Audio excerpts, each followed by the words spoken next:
Salam sepak bola. Selamat datang lagi di channel Job History. Pertandingan BRI Liga 1 pekan 8 telah selesai dan banyak sekali menghasilkan kejutan-kejutan yang sangat tidak terduga. Gua sudah merangkum beberapa hal yang sangat penting dan spesial gua sampaikan untuk kalian. Namun sebelumnya tekan tombol like-nya, tekan tombol subscribe-nya dan tulis di kolom komentar. Mari kita jadikan channel ini agar channel ini semakin berkembang, semakin maju dan tentunya sebagai wadah untuk kita berdiskusi seputar sepak bola yang ada di Indonesia. Oke, gua akan mulai dari pertandingan yang hasilnya sangat tidak terduga. Nah, yang pertama ada pertandingan Persis Solo melawan Borneo FC. Ya, sungguh sangat tidak terduga ya. Borneo FC akhirnya kalah juga di pekan ke-8. Setelah di 7 pertandingan terakhir Borneo FC ini tidak tersentuh dengan kekalahan. Ya, sebelum pekan ke-8 ini dimulai, ada 3 tim yang belum terkalahkan sampai dengan pekan ke-7, yaitu Borneo FC, lalu juga Persebaya Surabaya, sang pemuncak klasemen, dan Persib Bandung. Ketiga tim itu adalah 3 tim yang tidak terkalahkan sama sekali. Mereka hanya mendapatkan hasil menang dan hasil seri. Nah, tetapi di pertandingan ini, Borneo FC itu nampaknya tidak beruntung. Ya, kenapa gue sebutan seperti itu? Karena ya, mereka itu menguasai bola sepanjang permainan. Selain itu juga mereka pun punya peluang. Ya, beberapa hal mereka ciptakan, ya, kemelut dan lain sebagainya. Sehingga pada posisi ini Persis Solo itu sebenarnya lebih tertekan ya oleh para variasi-variasi serangan yang ditampilkan oleh Borneo FC. Nah, tetapi meskipun mereka terus unggul ya, di babak pertama mereka unggul 2-1. Di babak kedua ini di comeback oleh Persis Solo. Ada 3 momentum yang menurut gua ya ini menjadi titik kelemahan dari Borneo FC. Yaitu mereka kurang bisa mengantisipasi serangan balik yang dibangun oleh pemain-pemain dari Persis Solo.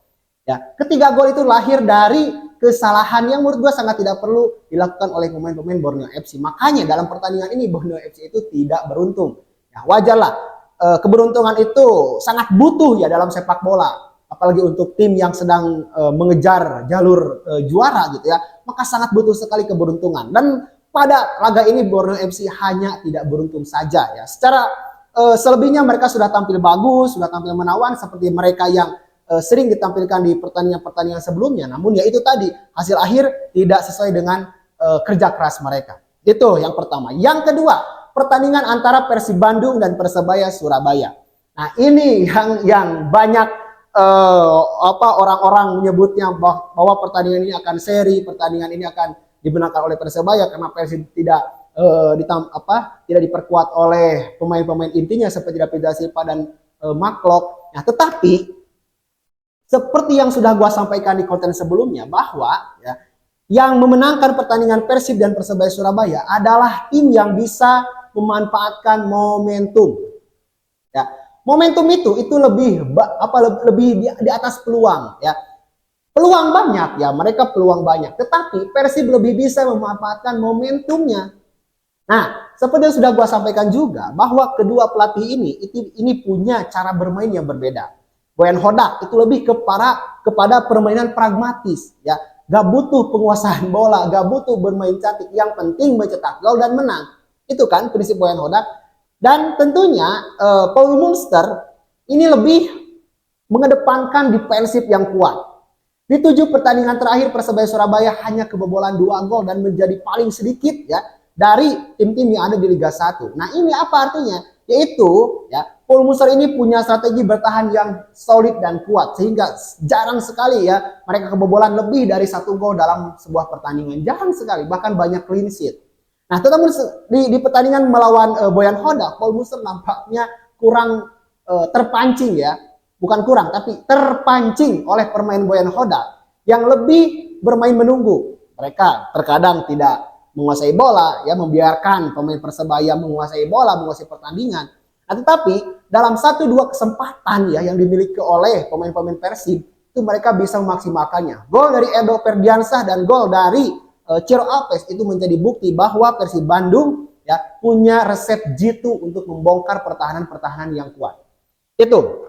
Lalu di pertandingan ketiga, ini ada pertandingan antara PSIS Semarang melawan Persija Jakarta. Ya, ini pun sama, banyak sekali drama yang terjadi dalam pertandingan ini. 2 kartu merah dari PSIS Semarang melayang, ya, dan ini justru membuat Persija Jakarta ini kembali kepada jalur kemenangan setelah sebelumnya mereka mengalami 2 kali kekalahan.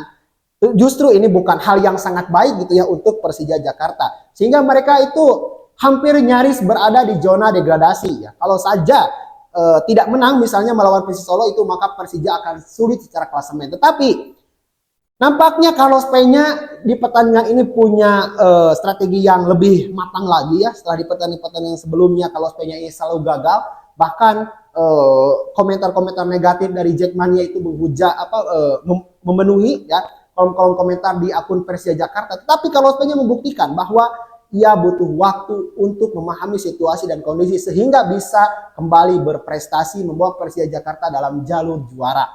Nah, lalu pertandingan yang keempat ini ada pertandingan tim promosi yaitu PSBS Biak melawan Semen Padang. Sayang sekali ya, Semen Padang di pertandingan ini padahal sudah bermain bagus, mereka unggul 2-0, tetapi mereka di comeback secara terpaksa gitu ya, secara keadaan oleh PSBS Biak. Nah ini sayang sekali, padahal kalau bisa mempertahankan kedudukan, bermain sabar, bermain tenang, maka menurut gua Semen Padang ini akan menang. Nah, sedangkan dengan kekalahan ini Semen Padang ini berada di zona degradasi yang menurut gua harus segera bangkit ya. Oke, lalu pertandingan yang terakhir, kejutan yang terakhir yaitu pertandingan antara PSM Makassar melawan Madura United. Ya meskipun ini tidak terlalu tidak terlalu mengejutkan juga gitu ya. Tetapi yang gua garis bawahi adalah performa Madura yang semakin anjlok, semakin turun. Ya ini harus segera diperbaiki jika mereka masih ingin berada di kasta tertinggi sepak bola di Indonesia. Kalau misalnya ini terus dibiarkan berlarut-larut tanpa sebuah penyelesaian yang pasti, maka Madura ya akan terdegradasi gitu. Dan saat ini Madura berada di juru kunci klasemen sementara sampai dengan pekan 8 B Liga 1 2024-2025. Dan untuk klasemen sementara dari beberapa pertandingan yang menurut gua sangat menentukan ya, Bali United kemarin berhasil menang melawan mana gua lupa lagi gitu ya.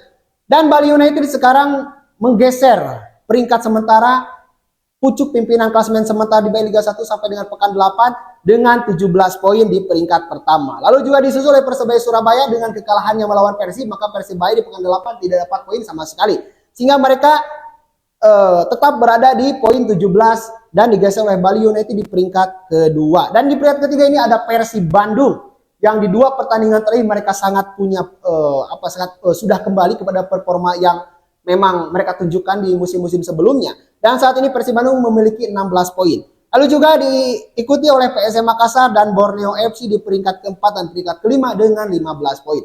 Nah itu hal-hal penting yang sengaja gua buat untuk kalian. Silakan like jika Anda menyukai video ini, juga tekan tombol subscribe dan tulis di kolom komentar ya. Terima kasih, mohon maaf bila banyak kesalahan dan kekurangan tentunya, sama gue juga masih belajar dan mohon doa dan dukungannya dari kalian agar channel ini tentunya semakin maju, semakin bisa bersaing dan semakin berkah. Amin ya rabbal alamin. Terima kasih, gue Cepi Story, salam sepak bola.